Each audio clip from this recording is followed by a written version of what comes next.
আৰু ইফালে পথ সুৰক্ষা সন্দৰ্ভত মুখ্যমন্ত্ৰী ডক্টৰ হিমন্ত বিশ্ব শৰ্মাৰ মন্তব্য দুৰ্ঘটনা ৰোধৰ ক্ষেত্ৰত বিগত ৩টা বছৰত বহু ব্যৱস্থা গ্ৰহণ কৰিছে ৰাজ্য চৰকাৰে।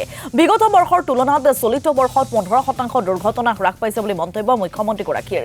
এই সন্দৰ্ভত চৰকাৰৰ আৰু কিছু কৰণীয় আছে বুলি উল্লেখ কৰিলে মুখ্যমন্ত্ৰীগৰাকীয়ে। আমাৰ প্ৰত্যেক বছৰতে বিশেষকৈ যোৱা ৩ বছৰত ৰোড ছেফটিৰ ওপৰত অসম চৰকাৰে খুব গুৰুত্বপূৰ্ণভাৱে বহুবিলাক কাম কৰি আহিছে। 2023-24 তুলনাত বিশেষকৈ 2023 চনৰ তুলনাত 24 চনত গাড়ী দুৰ্ঘটনাত 400তকৈও অধিক লোকৰ মৃত্যুৰ সংখ্যা কমিছে।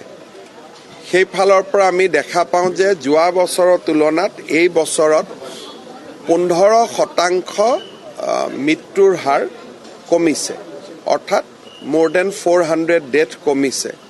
কিন্তু অসমত প্ৰত্যেক বছৰে প্ৰায় 3000 লোকৰ মৃত্যু হয়।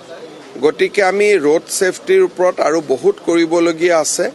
আজি জিলা উপায়ুক্ত আৰক্ষী অধীক্ষক তেখেতসকলৰ লগত মই আলাপ আলোচনা কৰিলোঁ আৰু গোটেইকেইটা বিভাগত নতুন কিছু কৰাৰ কাৰণে আমি সিদ্ধান্ত ল'লোঁ।